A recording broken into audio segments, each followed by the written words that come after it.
Welcome to सिद्धि यात्रा story part 147। जय माँ काली, जय माँ तारा, आप सबका भला हो। बड़ा दुख होता है जब आप किसी को अपना मानते हैं, किसी को अपना सच्चा दोस्त, सच्चा साथी मानते हैं और वो आपसे छूट जाए। बहुत ही लो दिन होता है वो, जिस दिन उसका हाथ आपसे छूट जाए, जिसे आप सच में अपना मानते हैं, जिसके लिए आपने बड़े सैक्रिफाइसेस भी किए होते हैं और शायद उसने भी कुछ एक किए ही होते हैं, क्योंकि हर चीज़ वन साइडेड तो होती नहीं है। पर कई बार एक रिलेशनशिप में आप अपने आप को एकदम गिरा देते हैं, जूझते रहते हैं, दुनिया की परवाह नहीं करते हैं। कौन क्या कहेगा, मान सम्मान अपमान सबको ताक पे रख देते हैं। और आपको जानकर ये मज़ा आएगा कि आपने जिसके लिए समाज, मान सम्मान अपमान सब कुछ दांव पे लगा दिया, उसने यही सब चीज़ें आपको देनी स्टार्ट कर दी हैं। तो क्या आप इसके लायक थे? आप सोचेंगे कि नहीं, मैंने तो अच्छा किया था, मैं इसके लायक नहीं था। पर सच मानो में आप इसके लायक ही थे। आपने अपने आप को किसी के सामने वल्नरेबल छोड़ दिया, ओपन छोड़ दिया, ये सोच कर कि आपको वो कभी हानि पहुंचा ही नहीं सकता। दुनिया में कोई भी चीज़ असंभव नहीं है। और रिलेशनशिप में तो ये अक्सर देखा गया है कि जिसको जितनी ज़्यादा छूट दे दी जाती है वो इतना एडवांटेज उठा लेता है। आपका समय आता है तो आप अपना काम कर देते हैं, पर जब उनका समय आता है तो वो एक से एक बहाने बना बना कर उनके पीछे छुप जाते हैं।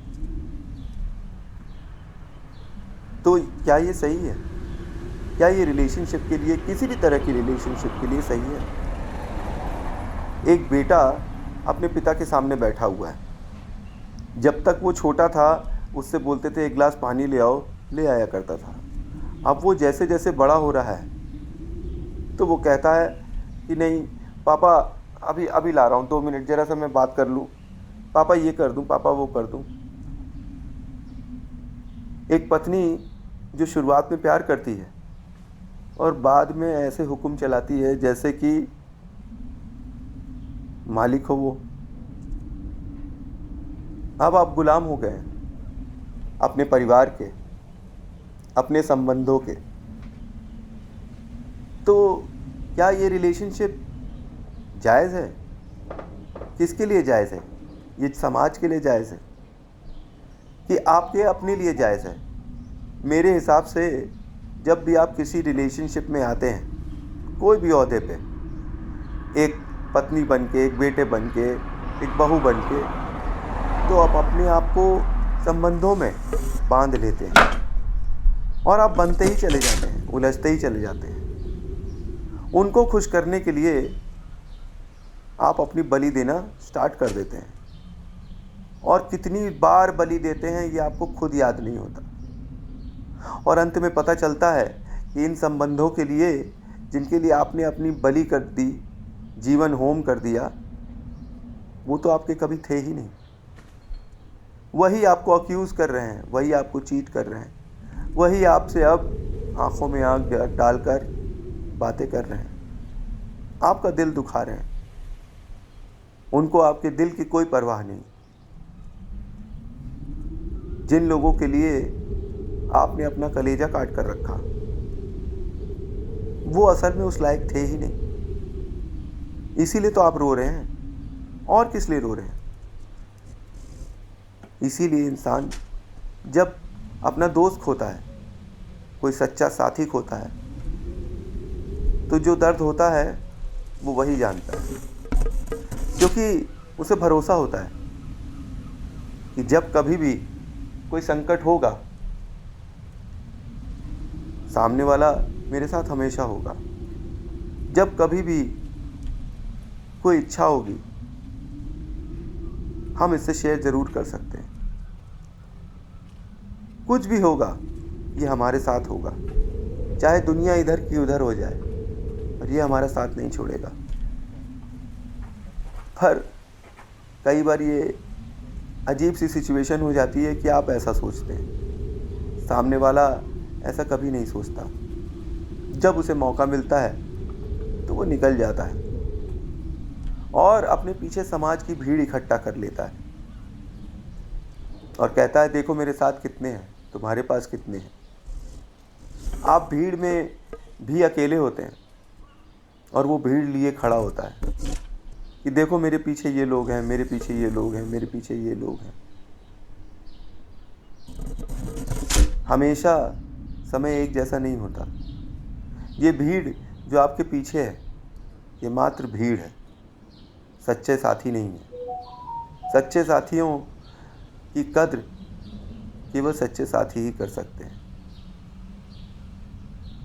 आपको लगता होगा कि अब जीवन में आपके पास इतने लोग हैं और इतने सपोर्ट्स हैं कि आप जब चाहें अपनी किस्मत खुद लिख सकते हैं, तो किसी एक की परवाह करें ही क्यों। लेकिन बिलीव करिए, लाइफ में चाहे जितनी भी भीड़ इकट्ठा हो जाए, वो एक इंसान जो आपके साथ हमेशा खड़ा है वही आपके साथ खड़ा नज़र आएगा। बाकियों पे आप क्या भरोसा कर सकते हैं, टेस्ट जो नहीं किया उनको। और जब टेस्टिंग टाइम आता है तो दिखाई पड़ता है कि वो कितना कर सकते हैं आपके लिए, आपसे जुड़े लोगों के लिए और सबके लिए। लेकिन क्या आप उनके लिए क्या कर सकते हैं।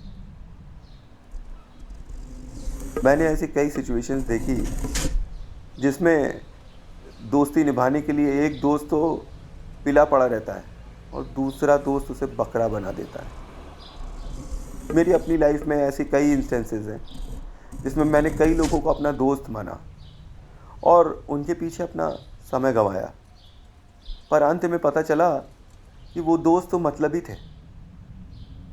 बार बार वो मुझे बकरा बनाने की कोशिश करते थे। एक दिन मैंने उन्हें छोड़ दिया और जिस दिन मैंने छोड़ा ना, मेरी झुंझलाहट ख़त्म हो गई, क्योंकि अब मैं बकरा नहीं बनता। मैं ऐसे लोगों को अपने आसपास फटकने ही नहीं देता जो कि मुझे बकरा बनाए, और जो संबंध मुझे बकरा बनाने लगते हैं मैं तैयार हो जाता हूँ कि मैं उनसे अपना पीछा छुड़ाऊँ, क्योंकि किसी भी चीज़ को घसीटने से कोई फ़ायदा नहीं।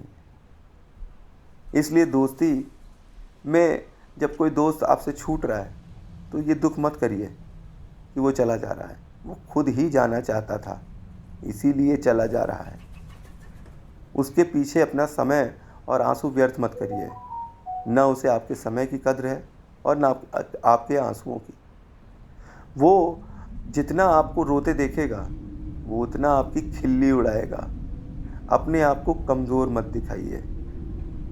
ठीक है, आपने अपना बहुत समय इन्वेस्ट किया, बहुत माना, बहुत प्रेम किया, पर कोई बात नहीं। हर चीज़ की एक एक्सपायरी डेट होती है और शायद उसकी लाइफ में आपकी एक्सपायरी डेट उतनी ही है जितनी आपको दिख रही है। तो ये एक्सपायरी डेट पहचानिए और सच्चे साथियों को अपने साथ रखिए, क्योंकि इस दुनिया में मतलबी लोग तो बहुत मिल जाएंगे, पर आपसे प्यार करने वाला सच्चे दिल से कोई नहीं मिलेगा और कभी नहीं मिलेगा। एक बार आपको कभी मिल जाए जीवन में प्यार करने वाला तो उसे कभी नहीं छोड़ना चाहिए, पर अगर छूट गया है तो ये आपकी बदनसीबी है, किसी और की नहीं। Thanks for watching. जय मां काली, जय मां तारा। आप सबका भला हो।